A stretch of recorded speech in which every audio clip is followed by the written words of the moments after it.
नमस्कार। India debate में आप सबका स्वागत है। मैं हूं आशुतोष पाठक। बहुत बड़ी एक खबर आ रही है मित्रों। भारतीय खुफिया एजेंसी पिछले कई महीनों से जबरदस्त एक एक्शन में है और उस खुफिया एजेंसी में कंसंट्रेटेड एफर्ट चल रहे हैं। Research and analysis wing, internal जो सेंट्रल ब्यूरो ऑफ इन्वेस्टिगेशन है और नेशनल इन्वेस्टिगेटिंग एजेंसी एनआईए और नारकोटिक्स डिपार्टमेंट, और ये सब मिलकर के इंटरपोल के साथ मिलकर के एक बड़े ऑपरेशन को अंजाम दे रही है। ये लड़ाई बहुत ही अद्भुत है मित्रों। 70 साल का हो गया है दाऊद, 70 साल का, और लड़ाई उनकी है 81 वर्ष के नौजवान से। बूढ़े नहीं है वो, 81 साल के हो गए हैं। अजित डोभाल 1968 बैच के आईपीएस ऑफिसर हैं। 37 वर्षों की सेवा में सिर्फ 7 वर्ष उन्होंने वर्दी पहनी। 7 साल तक वो पाकिस्तान में थे, खुफिया एजेंट बनकर थे। ऑपरेशन ब्लू स्टार में वो खुफिया एजेंट रहे। एक के बाद एक आपने उनके नाम सुने होंगे। 1999 के प्लेन हाईजैक में वो बातचीत करने वाले में से एक थे। और भी कई गैलेंट्री अवार्ड, कई अवार्ड वो ले चुके हैं। माने हुए ऑफिसर हैं वो, और भारत की सुरक्षा को लेकर के आजकल एक खतरनाक प्लानिंग में है। क्लिफ्टन एरिया है कराची में, जहां दाऊद छिपा है। आईएसआई और पाकिस्तानी आर्मी के संरक्षण में उस क्लिफ्टन इलाके में, ये इलाका वहां है जहां से एयरपोर्ट और पोर्ट दोनों नजदीक है, कि अगर ऐसी कोई परिस्थिति होती है जहां पर कि दाऊद को एलिमिनेट किया जा सकता है, ऐसी परिस्थिति में उनको बचा करके निकालने के लिए एयरपोर्ट का भी एयर मार्ग भी चुना जा सकता है और समुद्री मार्ग को भी चुना जा सकता है आसानी से। यहां तक तो भारत की खुफिया एजेंसी को मालूम है, लेकिन उसके आगे की कहानी सुनिए। इंटरपोल और भारत की खुफिया एजेंसी, जो आप धुरंधर में जो कुछ भी आपने देखा, वो अब सच साबित हो रहा है। अभी तक तो आपने रियल लाइफ में देखा, अब वो रियल लाइफ में देखने को मिलेगा आपको। 2020 से 2026 तक 30 आतंकवादी को, जो ड्रेडेड आतंकवादी रहे हैं, 30 को अननोन गनमैन ने एलिमिनेट कर दिया। इसकी जानकारी मैंने आपको पहले भी बताई हुई है, अन्य स्रोतों से भी आपको जानकारी मिली होगी। लेकिन 30 ड्रेडेड आतंकवादी टेररिस्ट को अलग अलग संगठनों से, चाहे वो जैसे मोहम्मद हो, लश्कर ए तैयबा हो, हिजबुल मुजाहिदीन हो, इन सबके ऑर्गेनाइजेशन से रिलेटेड जो भी टेररिस्ट थे ड्रेडेड, 30 का एलिमिनेशन हुआ है। और अननोन गनमैन है। एक ही ऑपरेशन होता है, मोटरसाइकिल पर आते हैं और क्लोज पॉइंट ब्लैंक खोपड़ी उड़ा देते हैं, और फिर पता नहीं वो गनमैन कहां गायब हो जाता है। पाकिस्तान की आईएसआई उस गनमैन को ढूंढ नहीं पा रही है। पाकिस्तान की मिलिट्री नहीं ढूंढ पा रही है। पाकिस्तान की जो इंटरनल इंटेलिजेंस है, लोकल इंटेलिजेंस, वो नहीं ढूंढ पा रही है। मामला तो बहुत गंभीर है। लेकिन अप्रैल में, मार्च, अप्रैल, मई, इस 3 महीने में जबरदस्त क्रैकडाउन हुआ है। अप्रैल में एक आतंकवादी को, आतंकवादी नहीं, एक हैंडलर को, जो डी कंपनी का सबसे क्लोज माना जाता है, उनको इस्तांबुल से श्रीमान को गिरफ्तार किया गया, टर्की से। टर्की में इन दिनों लगातार गिरफ्तारियां हो रही हैं। एक से एक सेपरेटिस्ट वहां पहुंच रहे हैं। नॉन मुस्लिम आबादी पर हमला करने को लेकर के बहुत सारे टेररिस्ट ऑर्गेनाइजेशन वहां पर कैंप कर रहे हैं। टर्किश पुलिस उसको गिरफ्तार भी करती है जब उनको कोई इंफॉर्मेशन इनपुट्स मिलता है। भारत को इनपुट्स था कि डी कंपनी का एक बड़ा हैंडलर, जो ड्रग हैंडलर है, सलीम दुल्ला, मैं आपको उसका पूरा विवरण आपको सुनाता हूं, कैसे उनकी गिरफ्तारी हुई और अब जो अभी जो खेल चल रहा है इसके आगे मार्च में क्या हुआ, अप्रैल में क्या हुआ, मई में क्या हुआ और जून में कैसे ये खेल खेल चलेगा। Salim Ismail Dulla international drug racketeer है, जो कि दाऊद का क्लोजेस्ट हैंड माना जाता है। कोविड के दौरान और उसके पहले 1993 में जो बॉम्ब ब्लास्ट हुआ, जिसके बाद दाऊद अब्राहम भारत छोड़ करके भागा, उसके बाद से लगातार दाऊद का ड्रग को राष्ट्रीय, भारत के अधीन और अंतर्राष्ट्रीय स्तर पे ड्रग बिजनेस को सबसे अधिक आगे बढ़ाने वाला यही इंसान है, सलीम इस्माइल दुल्ला। गिरफ्तारी इसकी पहले हुई है, आप सबको बहुत कुछ जानकारी भी है, लेकिन इसके अंदर का खेल मैं पहले बताता हूं और फिर आपको पता चलेगा। मैं चर्चा करूंगा अभी ऑपरेशन कवच का, ऑपरेशन गरुड़ का, और इसके अलावा नार ऑपरेशन गरुड़ में जो नारकोटिक्स, सीबीआई, इंटरपोल, एनआईए, इन सब ने कितने ठिकानों पर दबिश दी। 11,000 से अधिक ठिकानों पर दबिश दिया है। हजारों करोड़ के ड्रग रैकेट को निस्त नाबूद कर दिया है, और ये सब हो रहा है उनके इशारे से। इनका जो नेटवर्क है मित्रों, वो आप उसके बारे में मैं बताता हूं। दाऊद डोला दाऊद इब्राहिम के वैश्विक ड्रग सप्लाई चेन का मुख्य प्रबंध करता है, मास्टरमाइंड माना जाता है। और 1900, जैसा कि मैंने आपको बताया, 1993 के बाद ये सारा हैंडल कर रहा था। 5,000 करोड़ का कारोबार तो खाली ये अकेले इस्माइल डोला, सलीम इस्माइल डोला हैंडल करता है, 5,000 करोड़ का। ऐसे ऐसे कई हैंडलर हैं दाऊद के, ये अकेला हैंडलर नहीं है, ये सबसे क्लोज माना जाता है। और ये 5,000, अभी जो एक आपने गृह मंत्री ने जिसके बारे में ट्वीट किया था, याद कीजिए, जिहादी ड्रग का ये इस्तेमाल करता था। और उसमें से इन इनका जो सबसे मुफीद ड्रग है वो है मेफोड्रेन। एमडी का राजा माना जाता था इस आदमी को, मेफोड्रेन। विशेषकर मुंबई और गुजरात के बाजारों में मेफोड्रेन, एमडी, फेंटानिल और अन्य सिंथेटिक दवाओं की तस्करी का मुख्य सरगना है।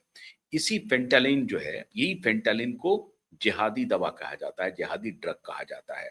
और मेफेड्रिन जो ड्रग है, इसका भी और फेंटालिन का भी, इन दोनों का, इस दो विशेष ड्रग का ये बड़ा सप्लायर था।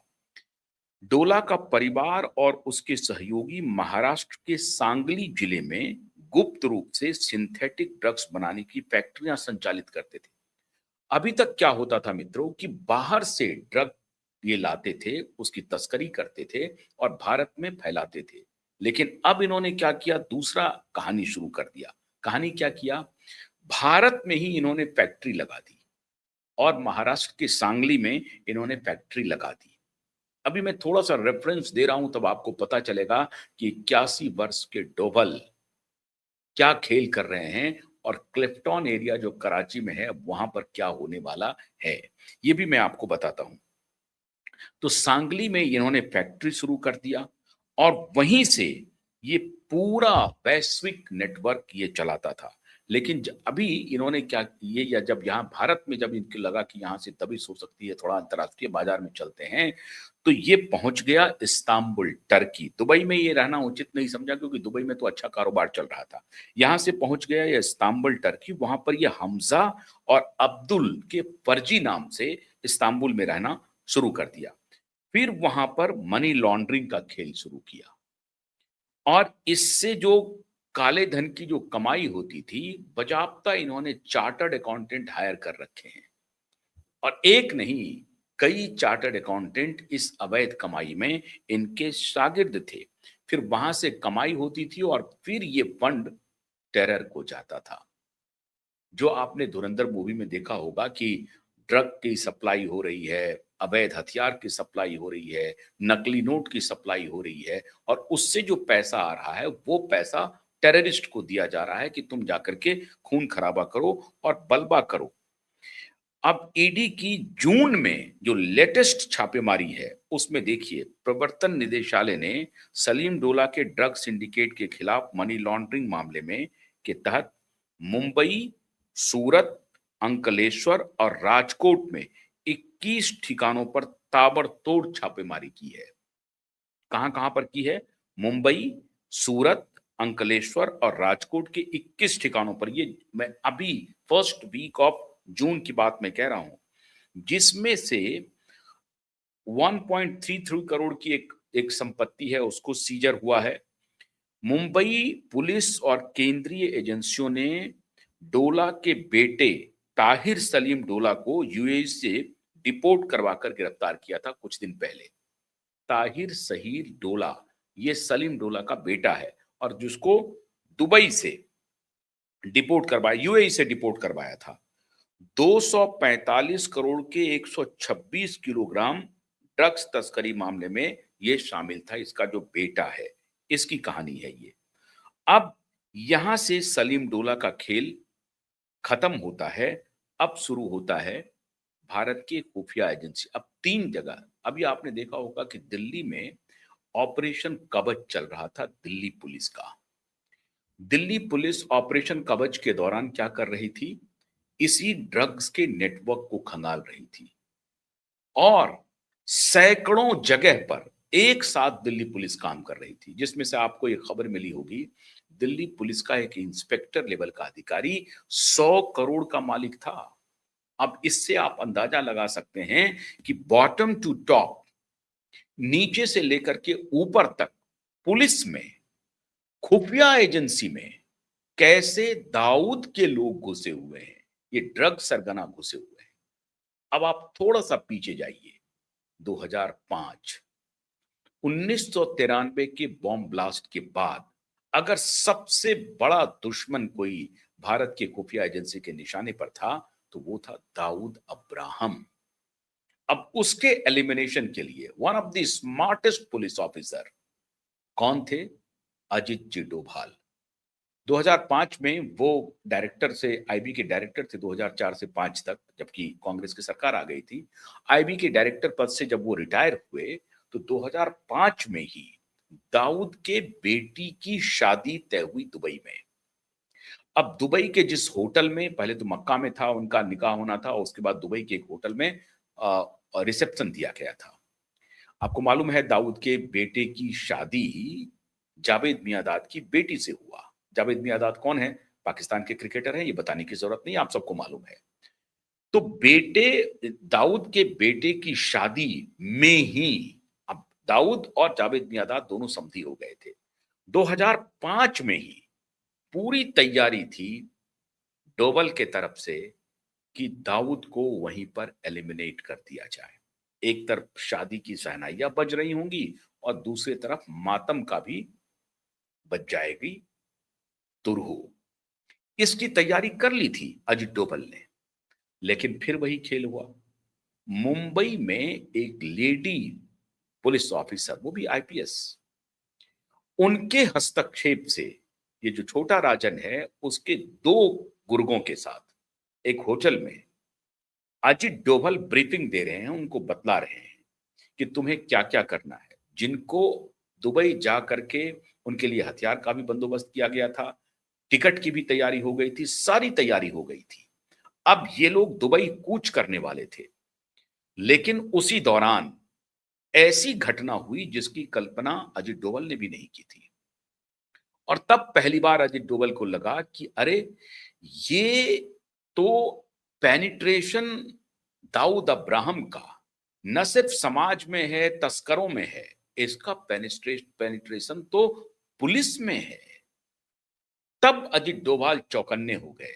उन्होंने जो पुलिस ऑफिसर आए, जो छोटा राजन के जो 2 गुर्गे थे जिनको तैयार किया गया था दुबई में एलिमिनेट करने के लिए, और सारा प्लान के हिसाब से चल रहा था।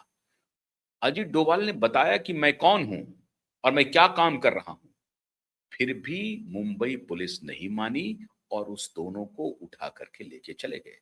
अजीत डोभाल के हाथ से उस दो, जो अपराधी ही था, उनका हैंडलर था, लेकिन उसको तैयार किया था, लेकिन उसको बचा लिया मुंबई पुलिस ने। और अब वो बेशर्म आईपीएस ऑफिसर आज के दिन में कहती हैं कि मुझे अगर इसकी ब्रीफिंग पहले हो जाती तो शायद हम मदद करते। अरे क्या तुम मदद करते? आईबी का आदमी तुमको अजित डोभाल बतला रहा है कि मैं कौन हूं, तुम्हें जानकारी नहीं थी? ऐसे ऐसे सपोले हमारे सिस्टम में रहे हैं जो दाऊद के टुकड़े पर पले हैं। और इसलिए मैं कहता हूं कि मुंबई पुलिस, खास तौर से मुंबई पुलिस का एक बड़ा तबका पूरी तरह से कॉम्प्रोमाइज्ड है। और इसलिए मुंबई का बॉलीवुड, दाऊद का गुर्गा और मुंबई पुलिस का एक बड़ा तबका, इनके कोलैबोरेशन से भारत में ड्रग तस्करों को गांव गांव तक पहुंचा दिया गया है। गांव गांव तक। आप कल्पना नहीं कर सकते हैं कि ग्रामीण इलाके में ये जो जिहादी ड्रग्स, जिसके बारे में गृह मंत्री ने, जब ये सीजर हुआ तो गृह मंत्री ने ट्वीट किया। अब आप इसी से कल्पना कीजिए कि ये कितना गंभीर है। एक तरफ ऑपरेशन कवच चलाया जा रहा है, दूसरी तरफ ऑपरेशन गरुड़ चलाया जा रहा है। सीबीआई, नारकोटिक्स, एनआईए, इंटरपोल और रॉ, इस सब के कंसर्टेड एफर्ट से एक बड़ा ऑपरेशन चल रहा है, जो गुजरात, महाराष्ट्र और तमिलनाडु से लेकर के पूर्वी राज्यों तक, दिल्ली तक, पंजाब में हर जगह छापेमारी कर रही है। और इनका एक कोऑर्डिनेटेड टीम लगातार काम कर रहा है। ये जो गरुड़, ऑपरेशन गरुड़ है, इसका टीम लगातार काम कर रहा है। और ये ऑपरेशन गरुड़ के सारे इनपुट्स एनएसए के पास जा रहे हैं, क्योंकि इसमें इंटरपोल की भी भूमिका है। याद कीजिए कि इंटरपोल के ही संरक्षण में दुबई का जो ऑपरेशन था 2005 का, उसको अंजाम दिया जाना था, क्योंकि ये इनपुट्स आ गए थे अजीत डोभाल के पास कि इस तरह से शादी में दाऊद जरूर आएगा। उसका अपीयरेंस बहुत कम समय के लिए होगा, लेकिन आएगा जरूर। और इस जानकारी को बिना शेयर किए हुए अजीत डोभाल ऑपरेशन को अंजाम दे रहे थे, लेकिन मुंबई पुलिस के भ्रष्ट ऑफिसर ने उन्हें एक प्रकार से बचाया। मैं अगर कह रहा हूं बचाया, तो आप समझिए कि उस वक्त की कांग्रेस सरकार की तरफ से या तो ये इंफॉर्मेशन लीक हुई या उनको प्रोटेक्शन था, कोई ना कोई इम्यूनिटी था, जिसकी वजह से उनके हाथ से वो आदमी निकल गया। और सामने से, अजीत डोभाल के सामने से उन दोनों को मुंबई पुलिस छुड़ा करके लेके चली गई, ये बताने के बाद भी कि हम किस ऑपरेशन को अंजाम देने जा रहे हैं। बावजूद इसके ये काम हुआ।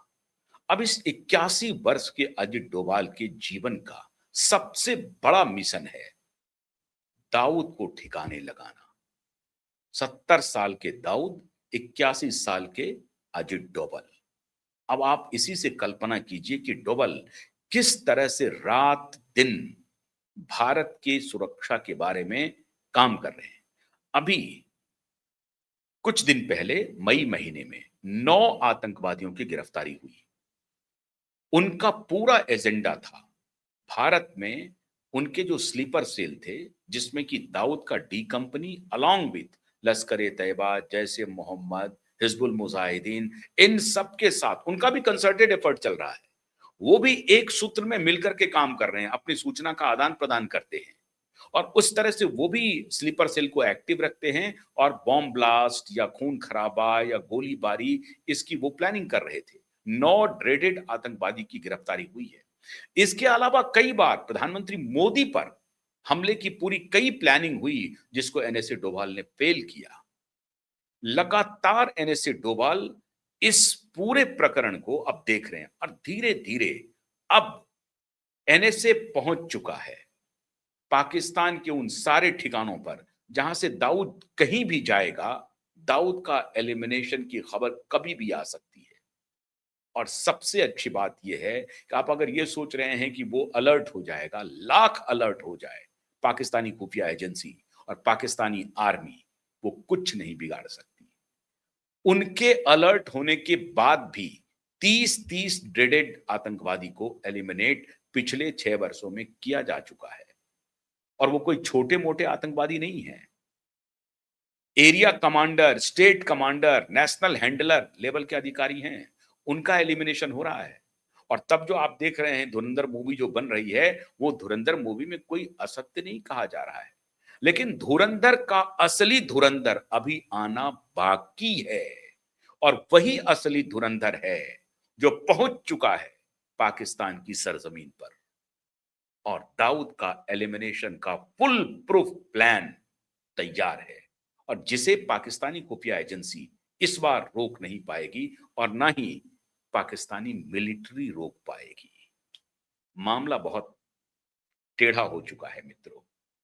अब ये ऑपरेशन कवच कह लीजिए, या ऑपरेशन गरुड़ कह लीजिए, या ऑपरेशन डी कह लीजिए, operation D is on the way. तो आप सभी एनएसए डोभाल के स्वस्थ रहने की कामना कीजिए और प्रार्थना कीजिए कि ऑपरेशन डी में एनएसए डोभाल कामयाब हो जाए। डी से डोभाल, डी से दाऊद, डोभाल के पीछे भारत माता। बहुत बहुत शुक्रिया। नमस्कार।